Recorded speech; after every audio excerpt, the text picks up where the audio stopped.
Bismillahirrahmanirrahim. Assalamualaikum warahmatullahi wabarakatuh. Alhamdulillah, alhamdulillahi rabbil alamin. Wa bihi nasta'inu ala umuri dunya waddin. Wa ala alihi wa sahbihi ajma'in. Amma ba'du. Qala Allah Ta'ala fil Qur'anil Karim, a'udzu billahi minasy syaithanir rajim. Bismillahirrahmanirrahim. Wal takum minkum ummatun yad'una ilal khairi wa ya'muruna bil ma'ruf wa yanhauna 'anil munkar wa ulaika humul muflihun. Wa qala Allah Ta'ala wa qala Nabi sallallahu alaihi wasallam balaghani wal ayat. Sadaqallah wa sadaqar rasul wan nabiyul habibul karim wa nahnu ala zalika minasy syahidin wasyakirin walhamdulillahi rabbil alamin. Hadratul mukarram wal muhtaram, para alim ulama, para asatiz, para hujjaj, para tokoh masyarakat, wabil khusus yang sama-sama kita hormati, DKM masjid kita, ketua kita Ustadz Nasrullah. Mudah-mudahan beliau panjang umur, sehat walafiat, dan selalu eksis dalam kepemimpinannya. Amin amin ya rabbal alamin.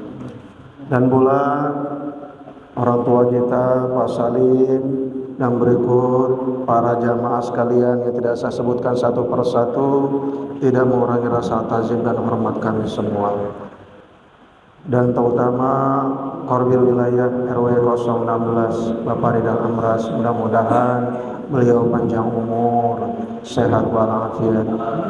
Saudara hadirin jamaah sekalian yang dimuliakan Allah Subhanahu wa taala, puja dan puji syukur marilah kita panjatkan kepada Allah Subhanahu wa taala yang telah memberikan kita bermacam-macam kenikmatan.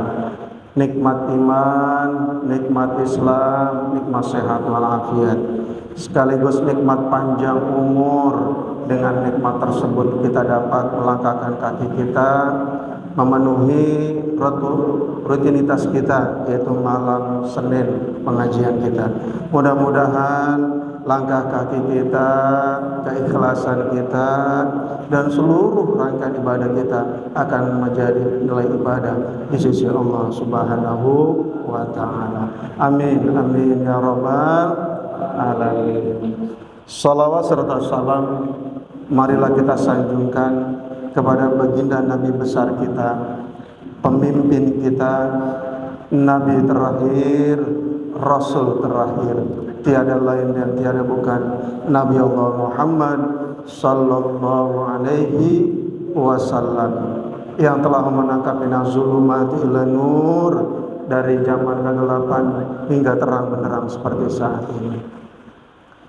Saudara hadirin jamaah sekalian yang dimuliakan Allah Subhanahu wa taala, ini kita badalin Kiai, aduh ilmu kita kurang banget ini ya Allah. Mudah-mudahan kajian kali ini bisa menambah pengetahuan kita tentang tadi judulnya yang sudah diberikan oleh Ketua DKM, yaitu kurban.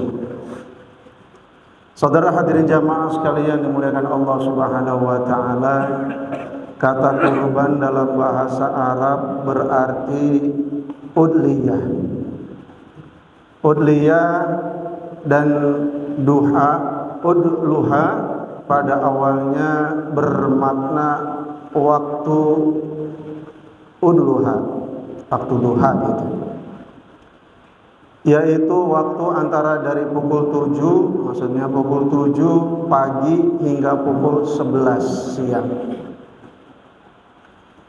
Kemudian dijadikan sebagai nama bagi sembelihan. Kurban yang pelaksanaannya dianjurkan pada waktu duha. Pada waktu duha Bapak sekalian, para jamaah, di hari Hari kemana? Hari keberapa? Hari ke-10, ke-11, 12 dan 13 Zulhijjah. Secara bahasa udliyah atau jamak kata dahaya berarti hewan sembelihan atau menyembelih binatang pada pagi hari. Jadi definisi kurban Arabnya udliyah ialah binatang yang disembelih pada hari raya kurban atau Idul Adha. Dalam ilmu fikih, kurban berarti menyembelih atau penyembelihan hewan tertentu dengan niat mendekatkan diri kepada Allah Subhanahu wa Ta'ala. Kurban pada hari raya haji atau Idul Adha dan atau hari tasyrik tanggal berapa? Tanggal 10, tanggal 11, 12 dan 13 Zulhijjah. Sedangkan menurut Wahbah al-Zuhaili, kurban secara bahasa ialah nama untuk suatu hewan yang disembelih atau untuk hewan yang disembelih pada hari raya Idul Adha. Sedangkan menurut fikih, kurban ialah menyembelih hewan tertentu dengan niat mendekatkan diri kepada Allah Subhanahu wa Ta'ala dalam waktu tertentu. Dalam Muhammad Al-Khatib Al-Syarbani memberi definisi kurban sebagai berikut.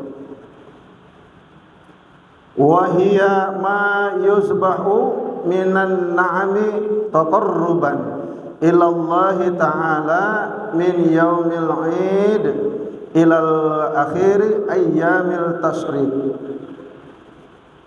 Yang artinya kurban ialah hewan yang disembelih. Hewan yang disembelih dari jenis hewan ternak untuk mendekatkan diri kepada Allah di hari raya Idul Adha atau disebut hari raya Tasyrik.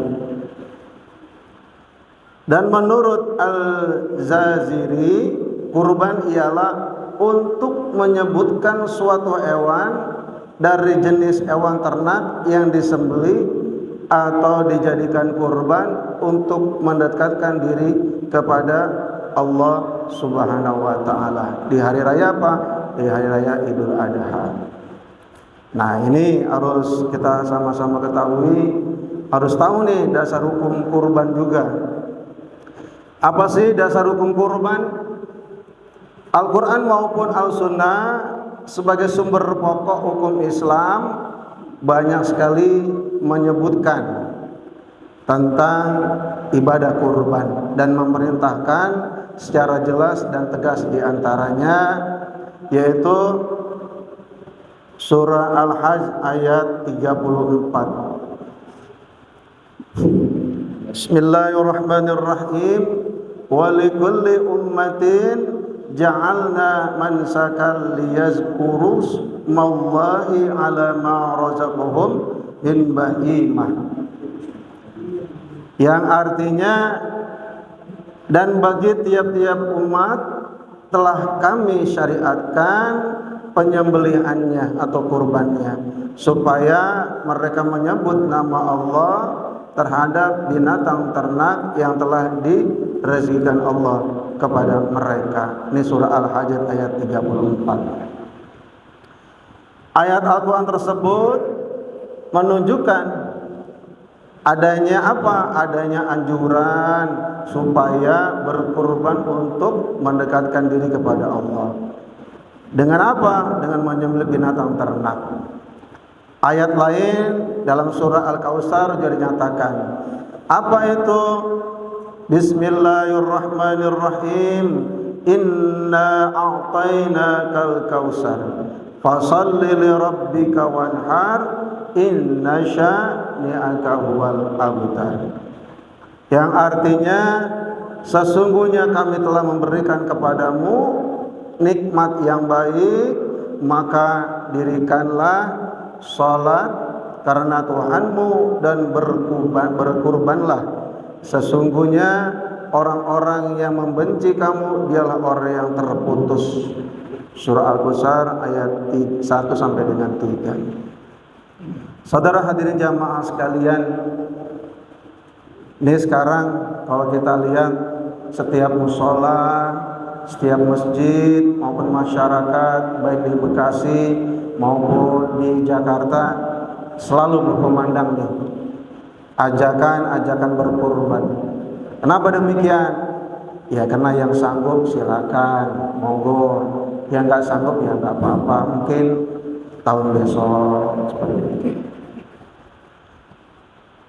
Surah tersebut yang tadi soal Kausar yang tadi saya bacakan menunjukkan nih agar selalu beribadah kepada Allah dan berkurban sebagai tanda bersyukur atas nikmat yang telah dilimpahkan kepada Allah Subhanahu wa taala. Jadi rezeki yang diberikan Allah Subhanahu wa taala jangan putus begitu saja.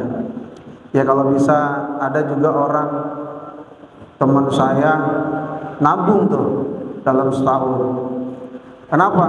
Dia keluarga yang gak mampu, tapi dia pengen banget kurban. Tapi alhamdulillah pas di harinya, pas pada tanggalnya dia bisa berkorban. Itu dengan seizin Allah. Karena dia ingin. Padahal kerjaannya apa? Pemulung. Kambingnya dengan harga 6 juta. Alhamdulillah itu kambing super itu. Ya Bapak sekalian para jamaah, kambing super. Sekarang kambing yang standar 2,5 juta masih ada atau dengan ada kali ya, 2,5 juta. Ada lagi itu yang kambing harga 3 juta, 3,5 juta, 4 juta ada dah. Nah kita, kekuatan kita bagaimana nih? Ada juga yang patungan. Patungan apa? Kurban, yaitu sapi. Satu sapi 7 orang. Sekarang ini satu orangnya berapa? 3,5 juta apa 3 juta? Parah kan? 3,5 juta ya? 3,5 juta. Emang kenapa? Nah, iya kan kalau kita patungan kita dilihat tuh. Harganya sapi kalau 3 juta aja di 7 orang 21. Nanti masa 21 kita ntar yang jatah sembelihnya gimana? Yang ngurusin ininya bagaimana? Nah dipikirkan juga. Mungkin harga sapinya dengan 20 juta atau 19 juta, yang 2 jutanya ya buat motong atau mengurusi jatah-jatah yang seperti itu. Itu nggak apa-apa seperti itu. Jamaah sekalian yang dimuliakan Allah Subhanahu wa taala.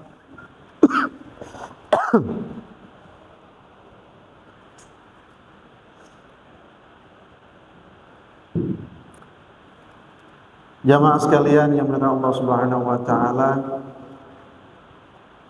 ada juga apa sih dasar hukum kurban?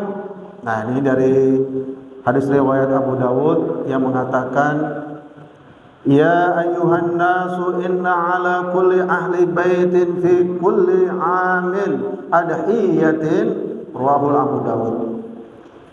Artinya, ya ayuhan nas, ay manusia, sesungguhnya atas tiap ahli rumah pada tiap-tiap tahun disunatkan berkorban. Nah ini dasar hukumnya nih. Ya gitu. Dari hadis riwayat Abu Dawud. Hadis Nabi kita Muhammad sallallahu alaihi wasallam tersebut menerangkan bahwa berkurban itu bukanlah ditentukan untuk sekali saja, melainkan disunahkan tiap-tiap tahun. Kalau ada kesanggupan untuk berkurban, ya silakan. Kalau tidak sanggup, ya mungkin tahun berikutnya. Atau mau rame-rame keroyokan, tadi sapu tuh, sapi. Satu sapi 7 orang, ya silakan monggo gitu. Dan hadis riwayat Ahmad bin Ibnu Majah juga menerangkan juga an Abi Hurairah anna Rasulullah sallallahu alaihi wasallam qala man kana lahu sa'ata wa lam yadah fala yuqarrabanna musallana. Rawahu Ibnu Majah. Dari Abi Hurairah, sesungguhnya Rasulullah sallallahu alaihi wasallam bersabda, barang siapa yang mempunyai kemampuan tetapi tidak berkurban, maka janganlah ia menghampiri tempat sholat kami. Oh, diancam ini. Jamaah sekalian, diancam kita ini. Ini hadis riwayat Ahmad dan Ibnu Majah. Jadi orang kaya, orang yang punya duit, orang yang berlimpah hartanya, tapi dia tidak berkurban, kata Rasul, itu jangan mendekati masjid itu. Percuma sholat, tapi dia nggak mau korban. Itu, ini hadis nih. Jadi jangan, dasar hukumnya ada. Jadi kalau misalnya kita punya rezeki, alhamdulillah. Kenapa? Walaupun ini sunnah, nanti buat tunggangan kita nanti. Di mana? Di akhirat. Tuh, nanti kita lewatin sirat, jembatan. Orang-orang ada yang jalan, orang-orang ada yang lari, ada yang lambat. Oh, kita naik sapi, kita naik kambing. Alhamdulillah. Rambut satu, Ustaz lain. Rambut satu, Pak Salim.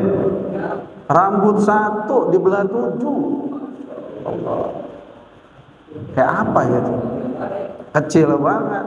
Tapi di pandangan orang yang beriman dan bertakwa, di sisi Allah Subhanahu wa taala itu ibarat tol. Tuh. Masing-masing dah tuh.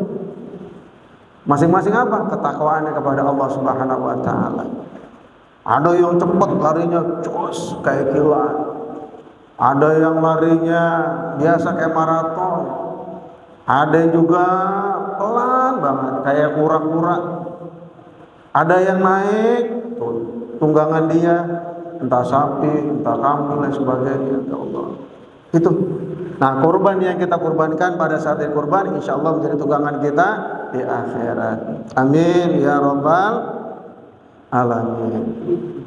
Saudara hadirin jamaah sekalian yang dimuliakan Allah Subhanahu wa taala, dalil-dalil nas tersebut di atas menurut jumhur ulama bahwa hukum kurban ialah sunnah muakkad dan bukan wajib. Enggak wajib, Pak Salim. Namun menurut Abu Hanifah hukumnya kurban ialah wajib. Nah, tapi kalau menurut Abu Hanifah hukumnya wajib. Karena menurut Abu Hanifah suatu perintah. Suatu perintah. Nih, ada yang seperti itu. Menurut adanya kewajiban istilah wajib di sini, nih kalau kenapa Abu Hanifah mengatakan wajib?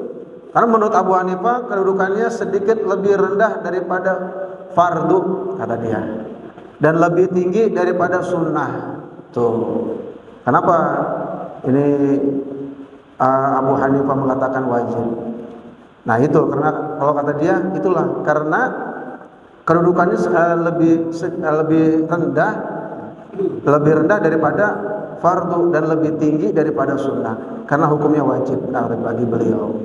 Maka berdosalah orang yang meninggalkannya, itu kata dia, itu kata Abu Hanifah.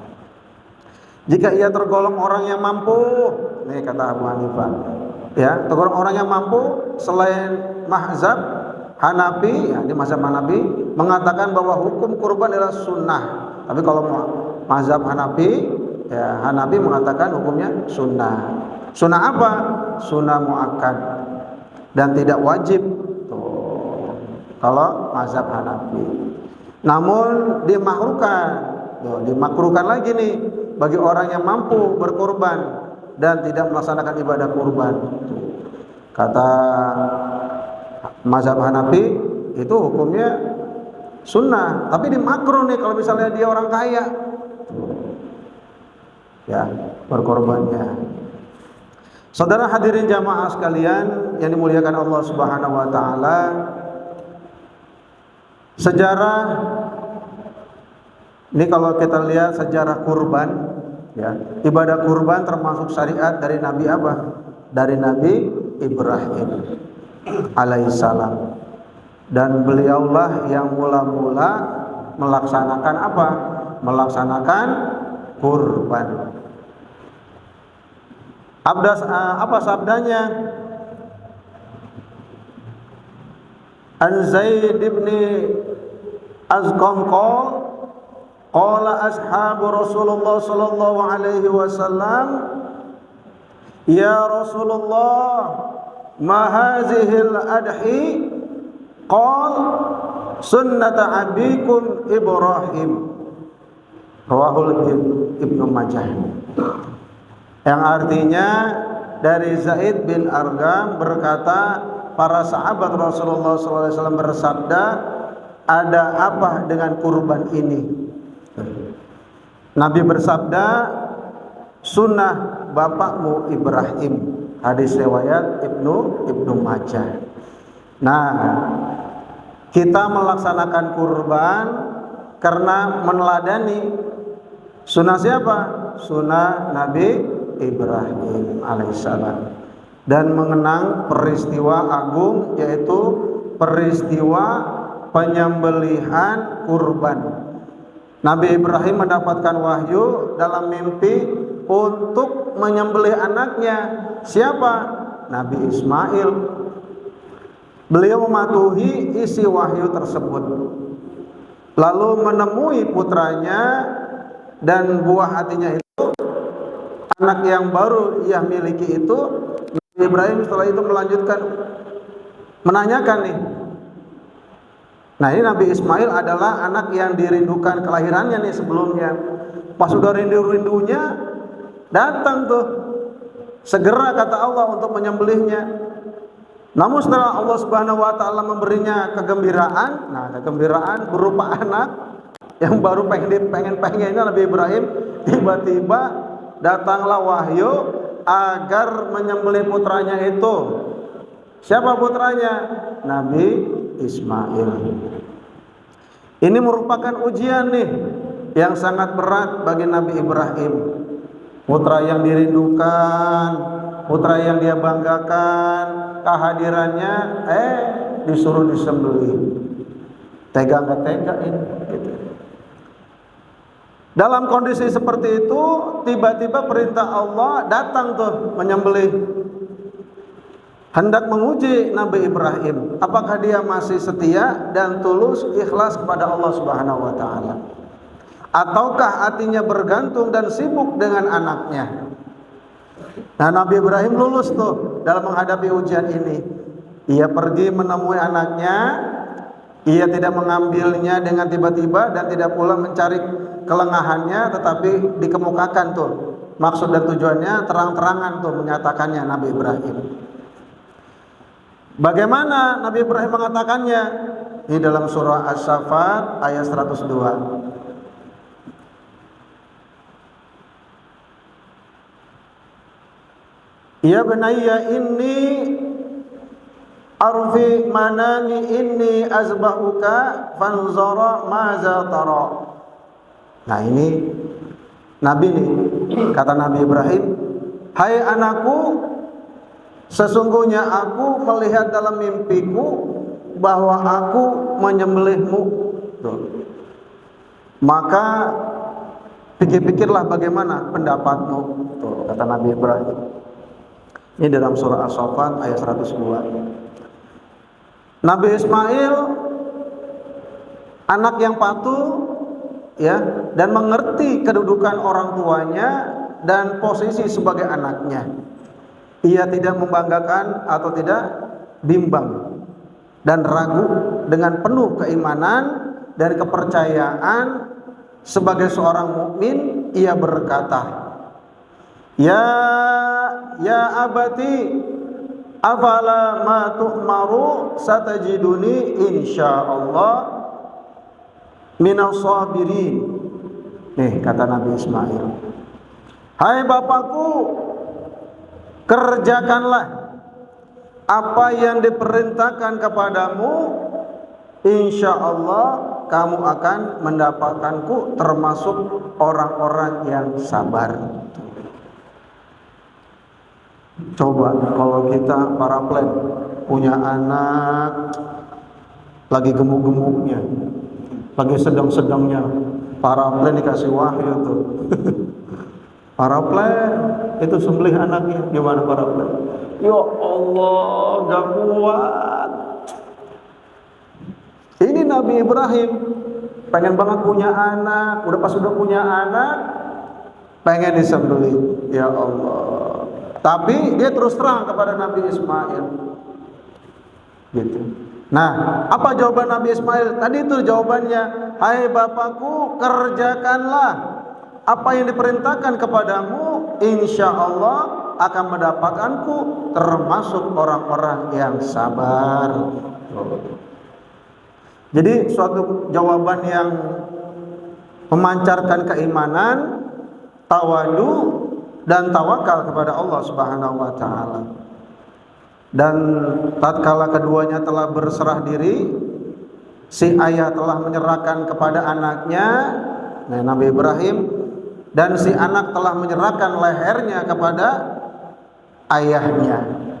Dan Nabi Ibrahim telah membaringkan anaknya atas pelipisnya, di pelipisnya itu hendak melaksanakan perintahnya. Tiba-tiba datanglah kabar gembira kepadanya. Apa itu kabar gembiranya? Kabar gembiranya, falamma aslama wa tallahu lil jabin. Jadi tatkala keduanya telah berserah diri, gitu, dan Ibrahim membaringkan anaknya atas pelipisnya, nyatalah kesabaran keduanya. Dan kami panggil dia, hai Ibrahim, sesungguhnya kamu telah. Nah ini kamu telah apa? Membenarkan mimpi itu. Sesungguhnya kami memberi balasan kepada orang-orang yang berbuat baik. Sesungguhnya ini benar-benar suatu ujian yang nyata. Dan kami tebus anak itu dengan apa? Dengan seekor sembelih yang besar. Tuh, dengan seekor domba yang besar diganti tuh. Alhamdulillah, nggak jadi dipotong tuh Nabi Ismail, tapi ditukar oleh Allah dengan apa? Dengan seekor kibas. Jadi tatkala Ismail sedang dibaringkan, malaikat Jibril datang kepada Nabi Ibrahim dengan membawa seekor kibas atau domba. Seraya berkata, sembelilah ini sebagai ganti dari anakmu. Tuh, kata malaikat. Lalu jadilah yang demikian itu sebagai sunnah, dan kita menyembelih kurban pada saat ini. Untuk apa? Mengenang peristiwa itu. Setelah datangnya Nabi Muhammad SAW, maka penyembelihan hewan atau kurban itu disyariatkan kepada umatnya yang dilakukan pada hari raya Idul Adha. Amin ya rabbal alamin. Hari apa? Hari tasyrik. Jadi begitu jamaah sekalian kisahnya. Jadi begitu dahsyatnya kisah tersebut. Nabi Ibrahim sayang-sayangnya kemarin belum punya anak, pas pengen punya anak, anaknya dikorbanin. Ditanya tuh anaknya juga sama ayahnya. Kalau anak sekarang motong gue sembelih. Pada kabur. Setelah ya Allah. Iya. Disuruh sholat aja kejar-kejaran, ya Allah. Jamaah sekalian, ini muliakan Allah Subhanahu wa taala. Mungkin nanti guru kita akan menjelaskan lebih jauh lagi tentang makna kurban, syarat-syarat kurban, dan sebagainya. Nah, tadi saya terangkan dengan dasar-dasar tentang kurban. Ada sejarahnya kurban.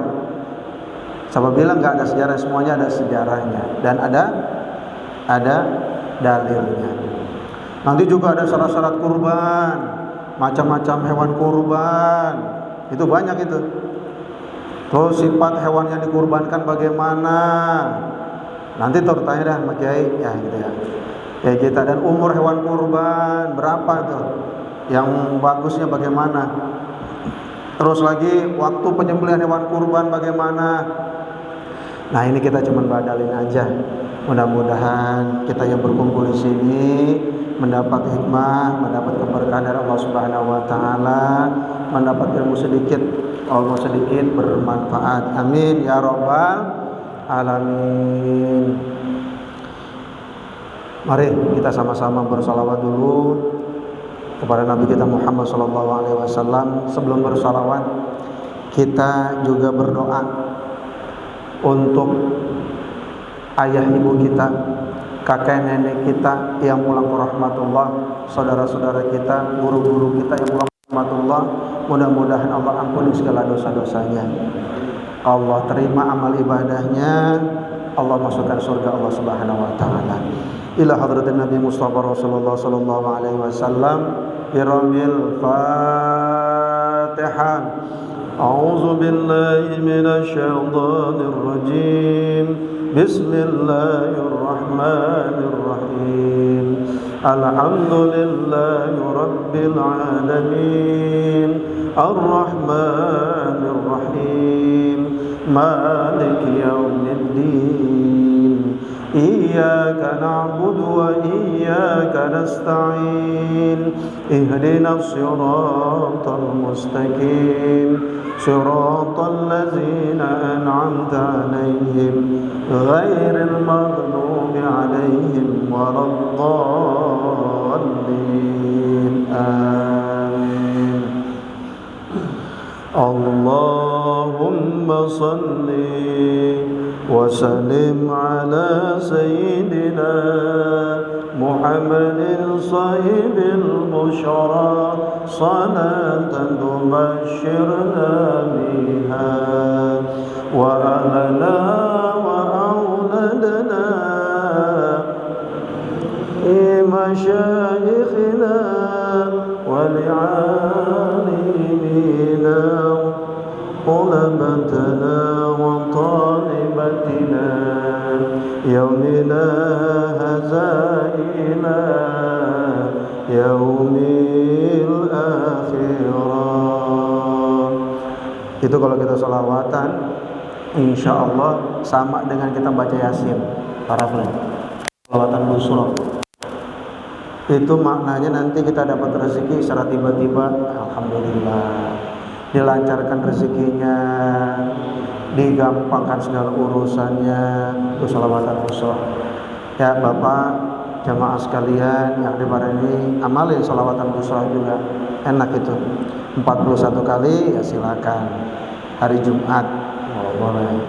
Terus ada juga sholawatan Umi, itu 80 tahun itu dosa kita diampuni. Sholawatan Umi, nah itu diamalin lagi sama insya Allah.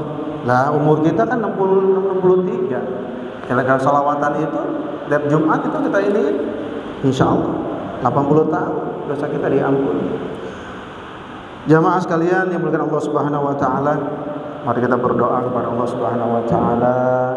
Kita munajat kepada Allah Subhanahu wa taala agar hajat kita, niat kita dikabul Allah Subhanahu wa taala.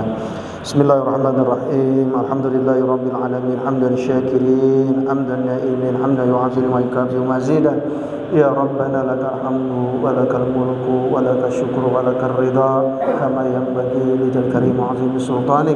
Allahumma salli ala sayyidina Muhammad wa sayyidina Muhammad salatan tajliha min jamil ahwali wal afat wa taqdiruna biha min jamil ajal wa tutahhiruna biha min jamil sayiat wa tarfa'una biha 'indaka 'ala darajat وتب لنا في أوصال الغايات من جميع الخيرات في الحياة وبعد الممات إنه قريب مجيب الدعوات ويا قاضي الحاجات ويا كافي المهمات برحمتك يا أرحم الراحمين اللهم صل وسلم وبارك على سيدنا محمد وعلى سيدنا محمد سبحان منافس كل مدين سبحان فرج كل محزون سبحان منزل الخزر بين الكاف والنون سبحان إذا أراد شيئا أن يقول له كن فيكون يا مفرج فرج يا مفرج فرج فرج عني أمي وغمي فراجا عاجلا برحمتك يا أرحم الراحمين اللهم اجعل ولدا صالحا كاملا حازقا وسل خرج بصحة وسلامة والعافية بصحة وسلامة والعافية para jamaah